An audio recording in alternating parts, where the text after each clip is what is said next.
for them. I don't think you're understanding what I'm I'm saying. 100% understanding what you're saying, because that's what everybody does. They try to tie them to the unpopularity of the other person. But they're trying to assassinate the fact that President Donald Trump won the election. That's what this is about. This is a referendum on the election. I understand what you're saying. Yeah. Oh, if you vote for this person, it's for that. It's for that. Yeah. I get that. That's regular politics. Mm-hmm. But they're trying to tie every Democratic win to the unpopularity of the president. Exactly. But the Republicans are winning.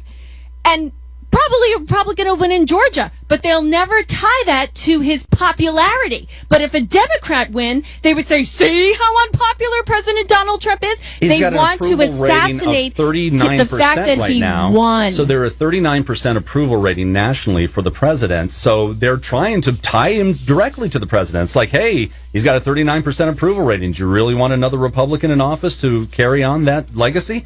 That's what they're running against. That's what you do. That's politics. That's what everybody does. I mean, that's just basic electioning. That's what happens. It's nothing new.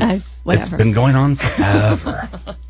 But that's happening today in Georgia. Now, the one that's going to be happening. I'll tell you what's going to happen today. The Republican's going to win. No, or there's going to be a runoff. Well, today they won't win. Because they're all just greedy political idiots. What they should do is pick one of them and rail against this guy Ossoff. That's what they should do. But they're not. So here you go. So anyway, if there's going to be a runoff, well, here's what's going to happen. I mean, there'll probably be a runoff, which is going to be happening on June 20th.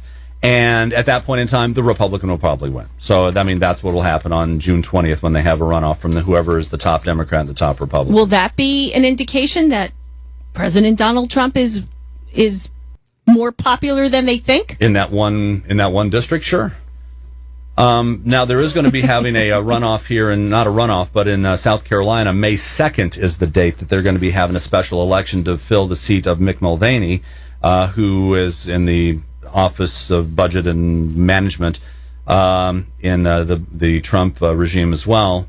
And so there's a bunch of people running for that. Now, Republicans, this one is not even going to be a contest. This one will stay Republican one way or the other. The story that I was reading here is a person that we've had on the air with us before is making a little bit of noise because she's trying to make herself be known. Now, there's a couple of state representatives, Ralph Norman and Tommy Pope, who are running for this seat.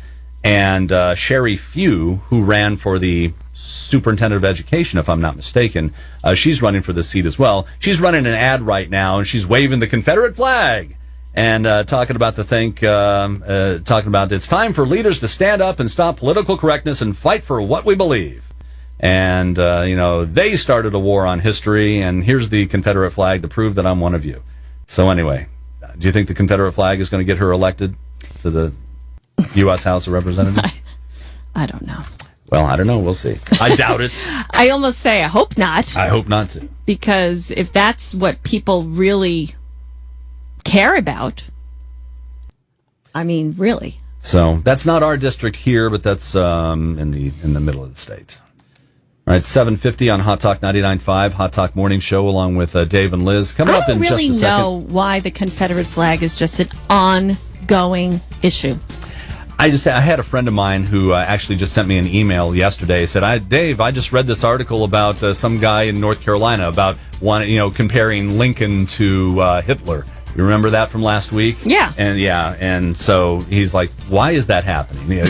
I mean, he's in, I can't remember where he is right now, but anyway, okay, 7:50 on Hot Talk 99.5, along with Dave and Liz. Full look at your weather coming up next. Also, got some tickets for Medieval Times to give away probably in just about 90 seconds, so hang on for that. Let's see what we have now with your Hot Talk headlines, more of your local news. Conway City Council got its first look of the Pace Group's plan for the 4-story waterfront apartment complex proposed for the area between Highway 905 and Ocean Fish Market. Rent for the 2-bedroom units in there would be about $1,000. The group also proposed to add apartments to the Jerry Cox building above the retail stores. If approved, the $7 million project may be completed within 18 months. South Carolina's DHEC officials say, though there have been more than 85,000 flu cases this season, which is up from the 28,000 from last year, it's not the worst season they've ever had. And since it's still widespread, they encourage residents to get the flu vaccine. Officials from Justice 360, a nonprofit advocate group for inmates, say that the recent violence and murders at South Carolina prisons is because they are severely underfunded and understaffed. On Thursday, Brian Sterling, the head of the Department of Corrections, will testify before a state Senate committee regarding the shortages. 3 Columbus County teens, 16-year-old Joshua Sutton, 17-year-old Paul McPherson, both of Whiteville, and an unidentified 14-year-old were arrested for allegedly setting 3 fires at 2 unoccupied homes on Carl Stevens Road last week. They're also charged with felony breaking and entering. I'm Liz Calloway, and that's your Hot Talk Headlines. Looks like it is going to be partly to mostly cloudy through the day today. We're going to see a high up to about 75 if you're right on the beaches, 80 further inland. Looking at radar screens right now, a lot of the rain that's in Columbus County dissipating a little bit as it's making its way towards Brunswick County.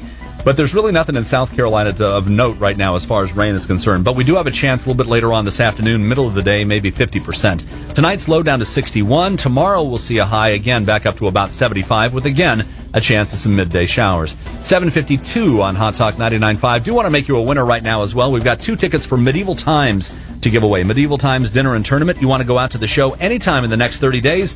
Be caller number 10 at 839-9950. 839-9950. Caller number 10. You are off to Medieval Times Dinner and Tournament. After 12 years serving Horry County as probate judge, Didra Edmonds has now opened the law office of Didra Edmonds. Didra focuses her practice in estate planning, probate, and elder law. Let Didra Edmonds' experience work for you. From help with handling an estate to a probate dispute or guardianship and conservatorship, let Didra's experience and knowledge as the former probate judge help you transition through these difficult matters. Call 843-232-0654. Stop by her office in Surfside Beach or visit her website at www.dedmondslaw.com. As a licensed attorney for over 25 years and as Horry County's probate judge for 12 years, Didra can help you prepare your wills, plan your estate, and plan for disability. Didra Edmonds can also help you with establishing a trust or power of attorney. Let her experience and knowledge work for you. Call Didra at 232-0654. Stop by her office in Surfside Beach or visit dedmondslaw.com. How easy is it to play the South Carolina Education Lottery's Palmetto Cash 5? So easy, your mom could do it for you. Just $1 plays your 5 numbers, then a second dollar powers your winnings now for a chance to win up to $1 million every single night. No time for that and CrossFit? Wrong. Run to the store and let Quick Pick choose. It's a better workout than eating a burrito. Palmetto Cash 5 and the 10X promotion. It's almost too easy. Overall odds are 1 in 8.4. Odds of winning $1 million are 1 in 8,031,072. Please play responsibly. Experience the passion, the power, and the pageantry of medieval times. Knights in shining armor, magnificent horses, the thunder of lance and shield, feasting, fighting, and fun. For celebrations or a fun night out, call 1-888-WE-JOUST or visit medievaltimes.com for details. Let the games begin.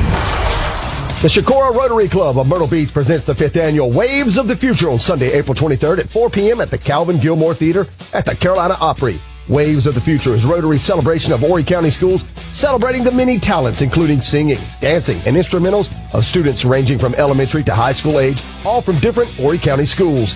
Tickets start at $19.95 per adult or $9.95 per child and are on sale now. Tickets can be purchased at the box office of the Calvin Gilmore Theater or by calling 843-913-4000. Every paid ticket to Waves of the Future will also include a voucher to attend a performance of the Carolina Opry or the Time Warp. A $49.40 value per adult. Waves of the Future anchor sponsors include Lakewood Camping Resort and Gilmore Entertainment. Additional sponsors include HTC, Pepsi Bottling Ventures, Mellow Mushroom, Myrtle Beach Communications, Alpha Media, and Brightwater Retirement. Once again, it's the 5th annual Waves of the Future. To get your tickets, call 843-913-4000.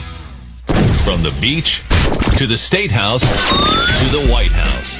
All the news you can handle. Hot Talk 99.5.